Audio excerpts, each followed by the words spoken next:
this video is for my West Lib students and for anyone else who might be in need of how to incorporate mindfulness, practice, movement, yoga into a small space or a space that you don't have a lot of control over.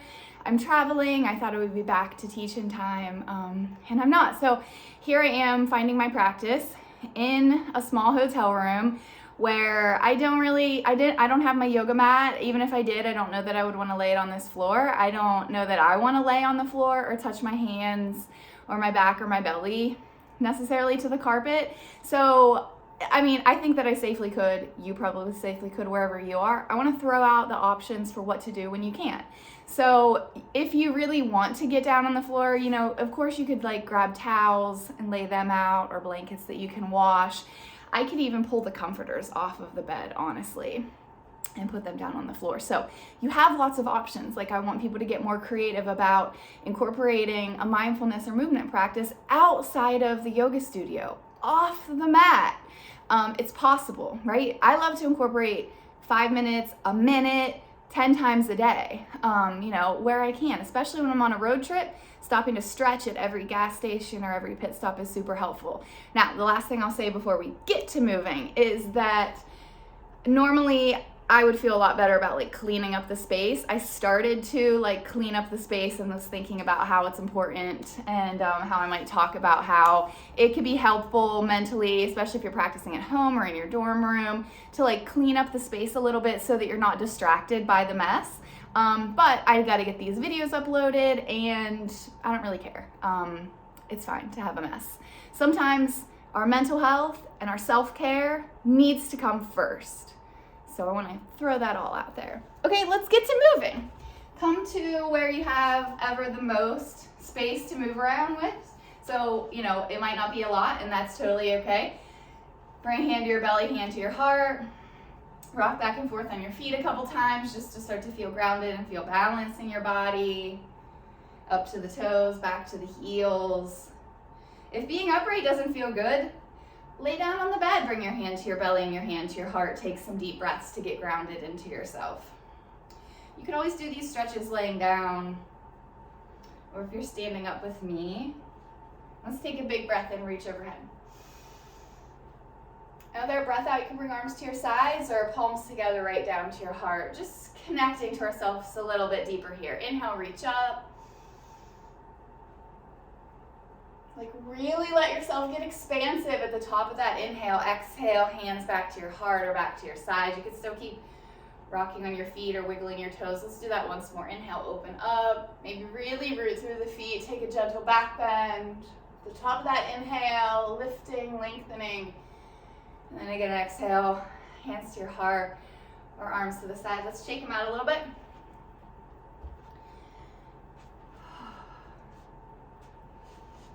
And I'm going to show you how to do some modified sun salutations where you don't have to get down on the ground or touch the ground. So take a big breath in, reach up. Breath out, gently fold forward, soften your knees, nice straight back. Let's lean on the knees first. I'll turn so you can see. Take a breath here. You can lift a little higher if it feels better. To really draw in around the waist and get this nice straight spine. Take a breath in here. Then breath out, fold. Remember, you can lean on the knees, or if it feels safe for you to go deeper, you can fold, release the neck a bit. Take an extra breath cycle here. And then you're going to step one foot all the way back into a high lunge. So you could always drop that back knee if you need. Make sure your feet are about hips distance so you find this balance here. Let's add some movement if you want. Inhale, straighten the arms and the legs. Exhale, bend the knees and the arms a bit. You can always just be still and breathe in this lunge. Inhale, reach up if you're on the move. Exhale down. Let's do that once more.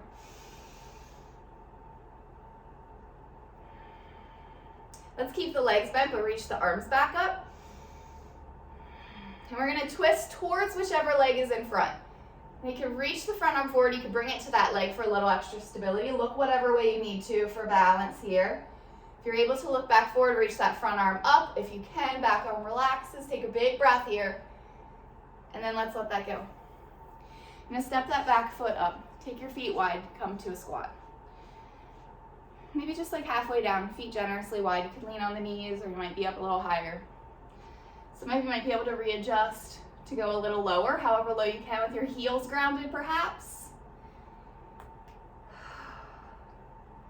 I don't know if you heard both of my knees pop. It's okay, whatever's cracking and popping for you, as long as there's no pain. Take another breath here. And you're gonna come back up. We're gonna step the opposite foot back from whatever you just did. You may wanna check on those back toes. Are they all turned forward? How are we using our feet and our toes? What's the position and how does that relate to our experience? You can always do hand to belly, hand to heart, and be still and breathe, or we can add that movement again, straightening both legs and arms as we breathe in, bending all four as we breathe out. A couple more if you're on the move. It's okay to be wobbly.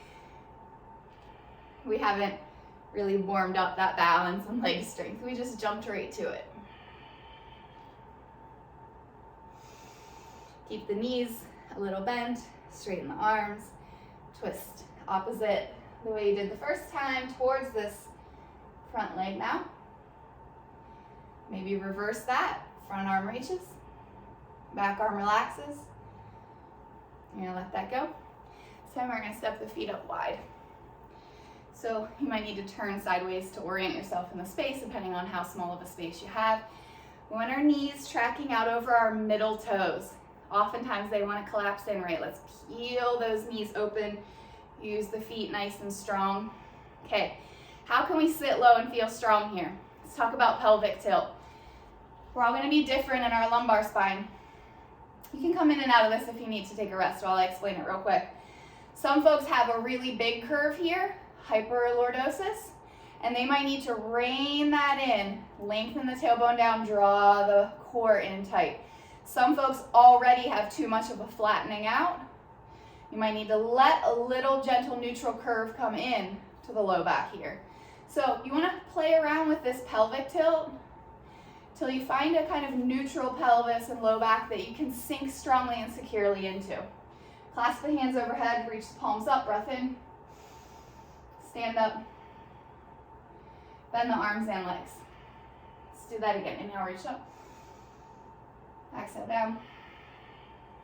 Once more, inhale. Exhale. Let's teapot tip side to side while we're in this squat. We're almost out of it, I promise. So I'm gonna stay nice and strong in the low body so we can move a little more fluidly in the upper body. You can keep these kind of cactus arms, or you might feel comfortable to reach.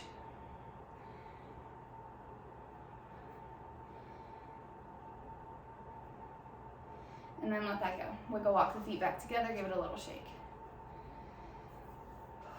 Shake out the arms. Now you can stay standing. Let me kick this heat off in case it's a little loud.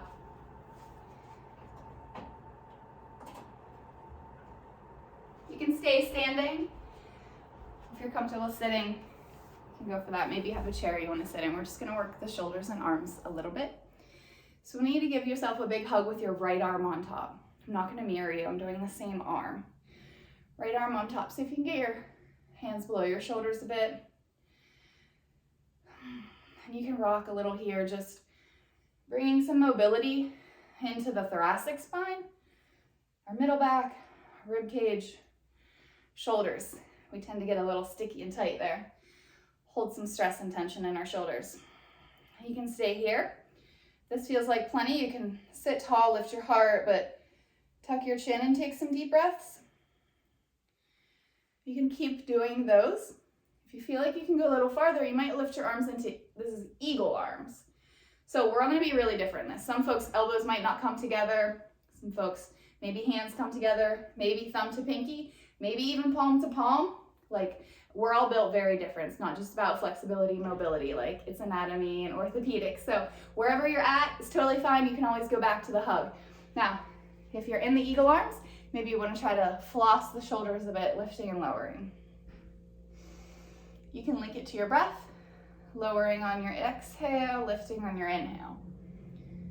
You could be doing that with your head, nodding in the hug as well, lifting on an inhale, tucking the chin on an exhale. Now, if you have eagle arms, let's try to add one more thing. You can lift them up, press the arms against one another, bow your head. Maybe they can rest on them. Breathe. And then you can open up, release. Take a big counter stretch, actually like you're trying to push the walls away. And then just let that go, relax. We'll switch sides, give a hug with the left arm on top. I guess I could have at least thrown my coat out of the frame. But it's not about that, right? It's not about what our space looks like. It's not about anything else other than checking in with ourselves and our breath and our heart and our mind and our body. And like, what does my heart and my mind and my body need in this very moment? And maybe it is to like pause this video or let it run while you clean up your shit. And maybe it's just to set that aside, know it will be there after we just take this time to move and breathe. You can do similar stuff as the first side. If you want to keep the hug or come to the eagle arms. If you want to add movement or just be still, check in with your breath, breathing into and back out through your nose as long as that's serving you and comfortable for you. But we don't always want to stay in our comfort zone. We don't want to go into pain, but we need to expand and broaden our comfort zone. We need to find the edge of our comfort. Yoga is about finding comfort in the uncomfortable. And there's a lot of ways to apply that to our lives, right? If you want to bow the head, go for it. Take a couple breaths.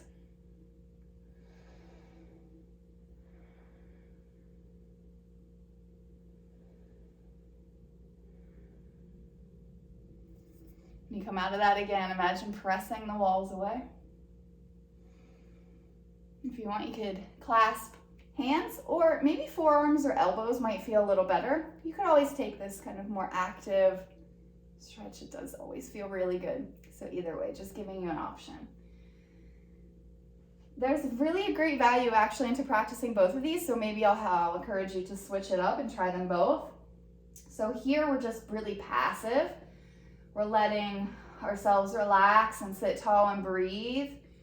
And the great value in this is that we're passive, we're creating passive muscle memory with having our arms forward all day. We have rounded shoulders, forward head carriage.